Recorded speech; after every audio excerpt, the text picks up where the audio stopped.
Alright fellas, next up we've got UFC Fight Night Ulberg versus Reyes in Perth, and I'm going to be predicting and breaking down all of the best fights on this card and giving out my fight card awards. Starting off with Colby Thicknesse versus Josias Musasa. This is a good prospect matchup. Don't really agree that they should be fighting each other because one of them is going to be tearing the other down because both of them are coming off losses. Colby Thicknesse's loss is more impressive than Musasa's loss. Colby Thicknesse lost to the Topuria brother, Alexander Topuria, at UFC 312. And he did perform very well in that matchup, didn't get chinned like a lot of people thought, and that's thanks to his outside movement, really good movement along the outside, good feints, really good body kicks as well. He just keeps moving, and he's just very light on the feet. He's kind of hard to catch, and Josias Musasa on the other side is like the complete opposite in style. He's aggressive, he really presses forward, he's a huge power puncher, and it's really going to be a matter of Colby Thicknesse getting this fight to the ground and just nullifying Musasa's game. Now,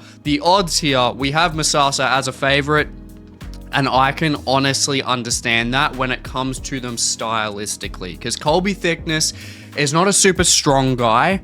He's not a guy that has power in his hands because he really trades that in for being light on his feet. He does generate a fair bit of power in his body kicks, but aside from that, I haven't really seen much of it. Honestly, when it comes to the ground game, he's very good. When it comes to his overall grappling, he's dangerous, and if he gets it to the ground, I am extremely confident he's going to be able to submit Musasa. Vera submitted Musasa, who's like 1 foot out the door already. If he does, I think he'll submit him in the first round.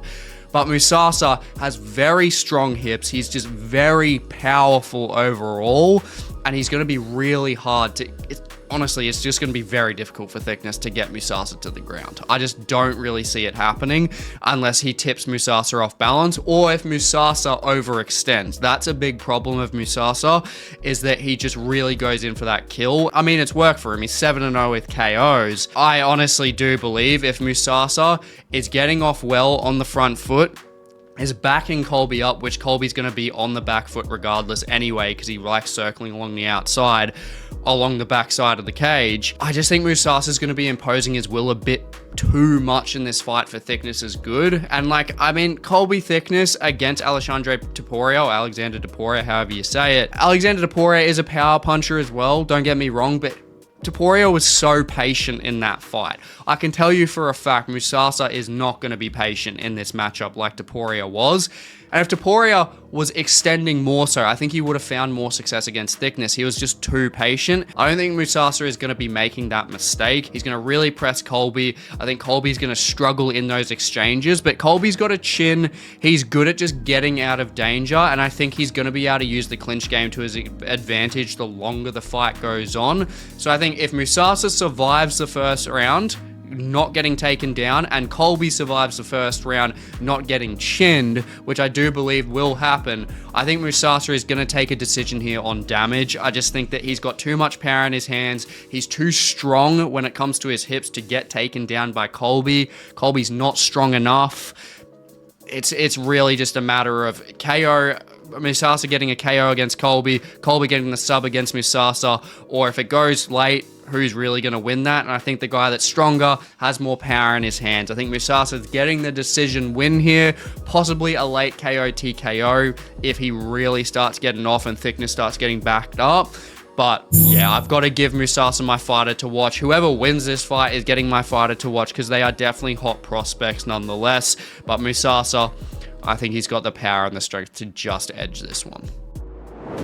Now, moving up the card, we got Andre Petroski versus Cam Rowston. Now, Petroski, we kind of know him from this point now. He's been very active in the UFC. He's a good grappler. He's definitely got improved striking. He mixes up his boxing extremely well to the body and to the head, and that was shown against Edmund Shabazian. Even though he lost that fight, he still showed that he can mix up his game very well and stand up against a pure striker. He's just becoming fairly well-rounded overall, and I'm really liking him at the moment. He's on a 3-fight win streak, and Cam Rowston on the other side, he's debuting. He's coming out of City Kickboxing, so we kind of know what he does. He's a kickboxer, but I think when it comes to his kickboxing, I'm not really a big fan. Like, he's not really like your typical kickboxers in city kickboxing. I think he more so relies on a well-rounded game. He kind of seeps more into the grappling, the offensive grappling game. He gets like rear naked chokes. He gets like calf slices as well. He really likes submissions from the back or on top offensively. Is he going to be able to get those effectively against Petroski? I really don't think so. Petroski's fought way better competition. Petroski's beaten guys like Vieira, who's a BJJ black belt, like very solidified BJJ black belt, and Petroski is very, very good with the wrestling overall compared to Rowston. So I think Petroski is just a bad matchup in that sense, especially when it comes to his boxing improvements. Cam Rowston is there to be hit. We've seen him be hit on both his Dana White's Contender Series fights. I mean, he looked fantastic in his second stint against Brandon Holmes, used really nice body kicks, really nice elbows and knees as well. But honestly, I think with Petroski, he's just got more to offer in that boxing range specifically, and if it gets to the ground, he's going to be able to out-transition him and possibly find either a ground and pound TKO or a submission here. But I do think when it comes to Rowston, he is someone that is durable. He does make it gritty, he does make it dirty, and he does have the positional awareness on the ground when he is on his back, which he showed against Torres Finney in his first Dana White's Contender Series fight. But I think Petroski's going to get a pretty clear decision here, but I wouldn't be surprised if Petroski gets a submission, a KO, TKO, or a decision here. I think it could be any of them. I think if Rowston is keeping it at kickboxing range and just finds those clean shots or uses really good clinch-based work, he could take Petroski out early, but I'm not really keen on that. I think at $1.72 minus 139, I think Petroski is a pretty good pick to take. Moving up to a very interesting fight in Oban Elliott versus Jonathan Micallef. Oban Elliott is a very, very good fighter. He did lose to Ko pretty convincingly in his last fight, which absolutely shocked me. But before that, the dude was on an 8-fight win streak. He was tearing through the competition. And Jonathan Micallef has surprisingly looked good. Like, honestly, I didn't think he was that great, but what he did against Kevin Josiah was very, very impressive. Didn't think he looked that great on Dana White's Contender Series, but having a full 15 minutes at UFC 312, yeah, he's pretty good. Pretty good kickboxing. He's got very nice body kicks, very nice timing. He's long for the division as well. He's got a 5-inch reach advantage in this matchup, but he does eat shots. Like, he does have a pretty high absorption rate. He's got a chin though, but when it comes to kickboxing range, I think Micallef is definitely the more dangerous. He's got the length, especially in the legs as well. He's just a very good traditional kickboxer.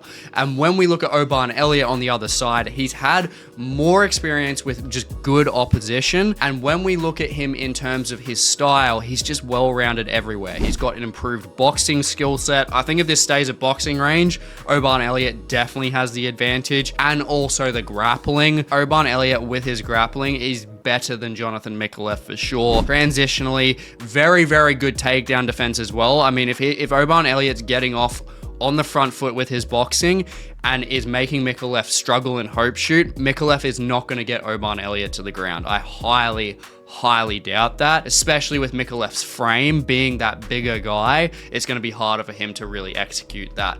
And Oban Elliott, he does have to be careful with that kickboxing range, especially being in opposite stances. Being an orthodox fighter with Micallef as a southpaw, and especially with Micallef's power shots to the body, we could see a liver shot TKO in this matchup. With what we've seen of Micallef's tape, that's not going to be a huge surprise for me. It's very dangerous when it comes to those body kicks, especially against orthodox fighters. And Oban Elliott, as long as he is making sure that he's not at kickboxing range, he's mixing up that ground game effectively, and is utilizing the boxing to clinch range, he's got more avenues to win this fight, and that's where I'm going to take him by a decision. But even though I've praised Oban Elliott a lot in the past, I can't just give him like a clean win here. I think Jonathan Micallef, he does have things to offer. I don't think he has enough to offer to take the win here, but Oban Elliott, I think he's just got the boxing tools. He's got the overall grappling tools to mix up an MMA game to take this 29-28. I think Micallef in one of those rounds, probably the second round, he really starts ripping at kickboxing range. And then Elliott's got to make it dirty through the third after winning the first and takes it 29-28, winning rounds 1 and 3, and Micallef round 2. But a very, very entertaining fight. Moving up the card to Loma Lookboonmee versus Alexia Thainara. Now, Loma Lookboonmee is a very fast, just natural Thai-based fighter. She's a kickboxer. She's got the Muay Thai there. She's good with her body kicks. She's good when it comes to clinch-based exchanges. She is more technical as a striker, and she has actually improved her offensive grappling overall. She's actually got decent takedowns. She can hunt rear naked chokes as well, so there is that well-roundedness to her game, and she definitely deserves to be in the rankings. But Alexia Thainara, she is someone that I think is going to be going somewhere. She is very explosive, has very good grappling, 7-1 when it comes to submissions, and she has a 6-inch reach advantage in this matchup. And honestly, Thainara against Molly McCann, she was just outworking Molly McCann on the feet, and obviously on the ground absolutely annihilated her. That's not surprising. But on the feet, she had really nice lead left hooks. She just was really, really pushing that pace there. She's got the strike speed to match Loma, I really do believe, at least early. If Loma is able to survive through the first and second round, or like the first half of the fight, I think that's when Loma's speed on the feet and that technical ability as a Thai fighter is really going to come through. But Alexia Thainara, she's so much stronger. She's cleaner when it comes to the grappling overall, and she's very, very good at getting like inside and outside trips to get the opposition to the ground. And I think especially when it comes to trips, because it's based on clinch and momentum, she's just too strong. I think she's just going to be able to drag Lookboonmee to the ground, and I think it's going to be a mixture of Alexia Thainara's speed in the first round and using that grappling overall. I think that's where she's going to take this win here. I think it's going to be a 29-28. Winning rounds 1 and round 3, and I think in round 2, I think Loma Lookboonmee, that's when she starts really just teeing off when it comes to her actual striking accuracy, but I just don't think it's going to be enough. I think Thainara has simply just got more tools here. Like Oban Elliott against Micallef, I think Thainara has got the overall ground game, and she does have strike speed to match here, and I think she's going to be taking this one. Moving up the card to Rodolfo Bellato versus Navajo Stirling. Rodolfo Bellato just makes me lose brain cells. He has very low fight IQ. I think he's getting sat on his fucking ass in this fight. I mean, Paul Craig up-kicked him. He had a full spaz attack. Like, he's just not that good. He's durable to an extent, but aside from that, like, he just is a statue, dude. Like, the guy is a statue. He has good grappling. If he gets to the ground, he does have an advantage over Navajo Stirling. Obviously, Navajo Stirling is a guy out of city kickboxing. They don't really use grappling that much. But Bellato is a statue, and Navajo Stirling has power in his hands. He's much more technical as a kickboxer. He has the takedown defense that the city kickboxing guys have drilled into them. Bellato doesn't have the best takedown accuracy as it is. And yeah, I just don't think Bellato is that great. He's got a 2.5-inch reach disadvantage here as well. So, or 1.5-inch reach disadvantage here as well. So I just don't really see many options for Bellato here. He's not taking Navajo Stirling down. If he's not, Stirling is going to outwork him on the feet, and I think he's going to clean him up with a hook in a close quarter exchange, like very similar to the way he did it on Dana White's Contender Series. I think he's going to split him from consciousness, take him out in the first round. He is getting my finish of the night. I'm very confident about it. Way too technical a kickboxer for Bellato to deal with. Good night. Moving up the card to the only tougher brother left on the card, Justin versus Louie Sutherland. Now, this matchup is just going to be a train wreck. There's not really much of an analysis here. I wouldn't touch this in a bet slip with a 10-foot fucking pole, because we know Justin Tafa, he's either the swang and bang getting the KO, or he gets cut from the UFC. And Louie Sutherland on the other side, I'm not going to lie, isn't really too much different. I mean, he's a semi-decent kickboxer. He's got some speed there, decent counter-striking. He's decent with his boxing overall, some good body kicks too. And he did have a Bellator stint and has been a champion in 2 lower regional promotions as well. So he's actually looked semi-decent. He's 8-0 with KOs, never been chinned. But it is going to be swang and bang, and whoever hits first is just going to win. Like, I think that's just simply how it's going to go. That's how all tougher fights go, unless the opposition has a ground game, which Louie Sutherland, from what we've seen, does not.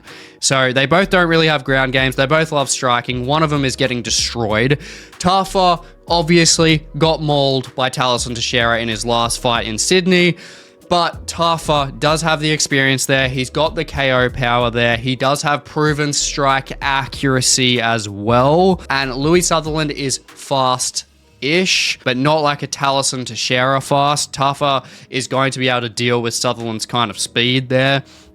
I just think Tafa, with the experience overall and the level of competition, most importantly, I think he is going to take this by like a first round KO, TKO.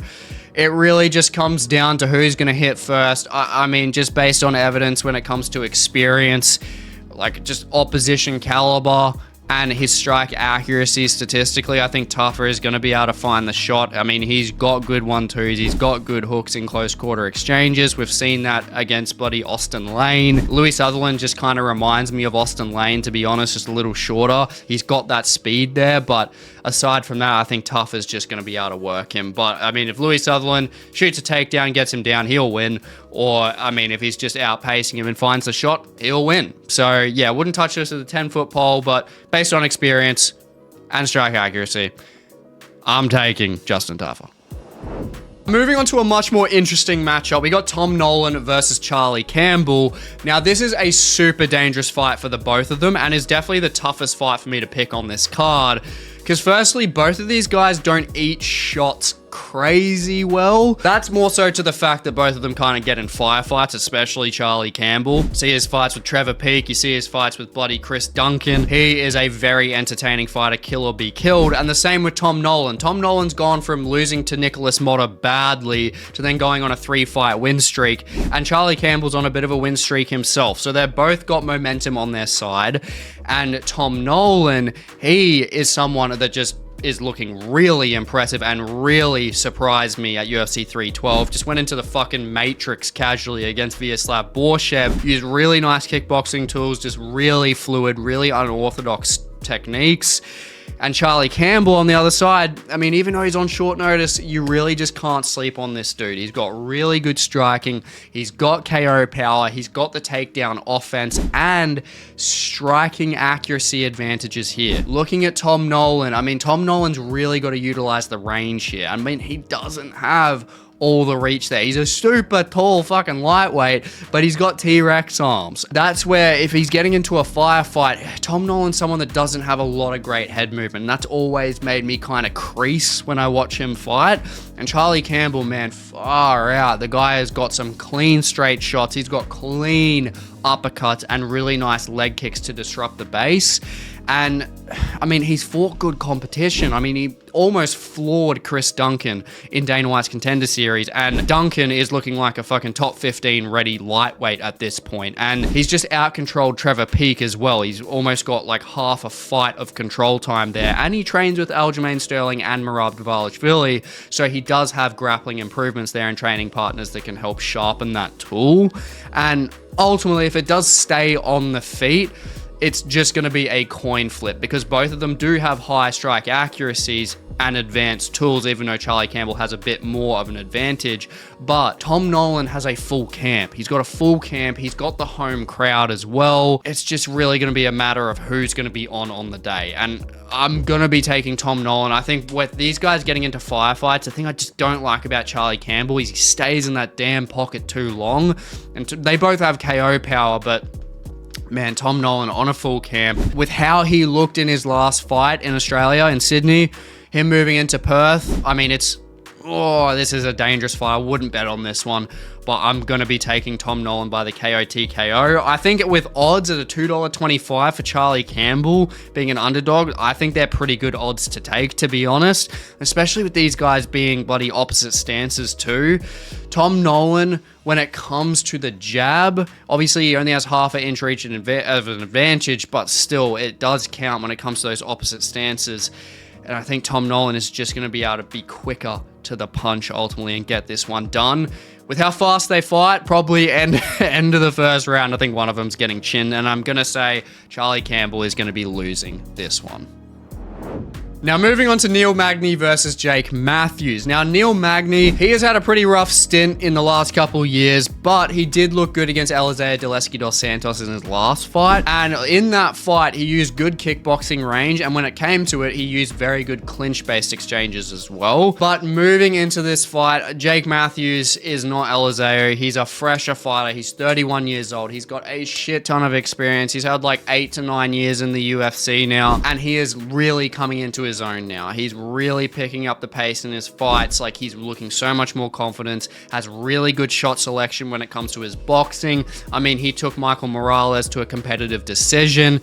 Jake Matthews is a guy who gets past Neil Magny. He's probably going to be looking at a top 15 shot, and he's going to be able to do that. I think he's going to get the KO TKO finish in the second or third round. I think he's really going to be able to overwhelm Neil Magny, really utilize that boxing range, just cleaner shot selection. And I think he's just got, honestly, aside from the kickboxing range with the 7-inch reach disadvantage, he's got the advantages everywhere. He's got good takedowns too. He's got the submission threat. He's got 9 submission wins. We saw what he did against Chidi and Njokuani. Jake Matthews is really coming into his own, and I think he's going to be able to put on an absolute bloody clinic in this fight.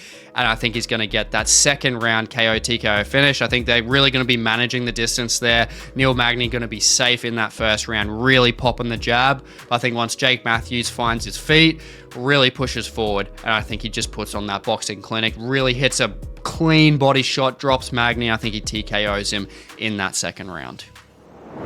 Now moving up to Jimmy Crute versus Ivan Erslan. Now this is definitely a dangerous matchup. I wouldn't say the odds should be this far apart, because Ivan Erslan, he has technically been the more active guy overall in his career. Jimmy Crute's had a bit of a layoff, you know, for his mental health and stuff. And Ivan Erslan does have power in his hands. He's 10-1 with KOs. If he hits you clean, you're going out. And Jimmy Crute's felt that from guys like Jamahall Hill before, and that's where Ivan Erslan, like, he is dangerous in that boxing range, and Jimmy Crute is still finding his feet to an extent from his layoff. He did have a great win over Marcin Prachnio at UFC 318, where he got the submission, and that's where it's a key. I mean, unless Erslan presses Jimmy Crute very hard and takes him out in the first round, Crute will out-transition Erslan on the ground. He'll get him down, out-transition him, and submit him here. Pretty plain and simple. Obviously, Erslan is more dangerous at the boxing range, has the power in his hands, but Jimmy Crute is more accurate overall, has higher volume, and has great double leg timing, which if Navajo Stirling is taking Erslan down 3 times, Crute will not have a problem getting Ivan Erslan to the ground. He's going to fling him down, get the rear naked choke finish in the first round, possibly the second round. And yeah, Jimmy Crute's just going to absolutely swallow Erslan on the ground. He's got to be very careful in that first round of that KO threat, because Erslan is the more dangerous in that first round. But if he's getting through that, Erslan is going to be in a world of trouble, and we're going to be seeing that rear naked choke finish in the first or the second round. Now moving on to the co-main event, we got Jack Jenkins versus Ramon Taveras. I'm very keen for this one. Keen to see Jack back. Both of them have high striking outputs. I mean, both of them hit at like a 4 to 6 significant strikes per minute. So very, very high output. Both of them have very good technical stand-up. Jack Jenkins with the kickboxing, Ramon Taveras with the boxing. So we're going to see that technical stand-up from start to finish. But I do have to note that Ramon Taveras is moving up to featherweight. Now, he's never fought at featherweight in the UFC, but he's moving up because of the weight cutting issues. He hasn't fought at 145 since the regional scene, but this will be a good move for him in terms of a weight translation. He's not a small featherweight. He's taller and bigger than Jack Jenkins. He's got a 2-inch reach advantage here. And I will say, stylistically, he does have the cleaner hands in this matchup as a boxer, but he is extremely hittable. He has showcased that against Davy Grant. He's showcased that against Serhi City. He's just not good defensively. He loves getting in those just real pressure cooker fights. And Jack is a much better kickboxer, and the biggest key, you probably guessed it, is especially those fucking leg kicks, which are gonna break the boxing base of Taveras. The further this fight goes, the more Taveras' base is gonna be broken, and the clearer the rounds are gonna be coming for Jack Jenkins to take. It's plain and simple. Jack Jenkins is getting a decision here. I think it honestly could be a round 2 or 3 TKO, depending on how well Jenkins gets those leg kicks off. Because with Tavares not having that boxing base and him not being able to press from that back foot or that lead leg, he's going to be struggling like a motherfucker, especially if he has to switch to orthodox, which Jack Jenkins is a switch stance fighter, so he can find the advantage when it comes to his kickboxing from whichever stance he needs to be in. And I've got to give this my fight of the night. I think it's just going to be so high output. There's going to be a lot of technical striking. I mean, Jack Jenkins is just entertaining anyway. Ramon Tavares pretty much has never put on a boring fight in the UFC so far. Going to be a great high volume fight, and that's plain and simple why it's getting the award here. But Jack Jenkins, he's going to be taking the win. Now, moving on to our main event, we have got Carlos Ulberg versus Dom Reyes. Now, this is a great matchup that makes a lot of sense for as long as it's going to last. And let's be honest here, this one is going to be ending pretty quickly. Both average 5 to 7 significant strikes per minute and land over half of their shots, so they're both accurate as well. And the elephant in the room, as sad as it is to say, Dom Reyes has had a resurgence, but brother's chin is made of fucking glass. And that obviously does not mean that he can't win here. He's got power in his hand. He's extremely dangerous. I mean, Carlos Ulberg has been taken out before, but Dom Reyes, when it comes to his resurgence, yes, 3-fight KO streak, fantastic, but it's against Jacoby, Anthony Smith, and Krylov, and they're all not Carlos Ulberg.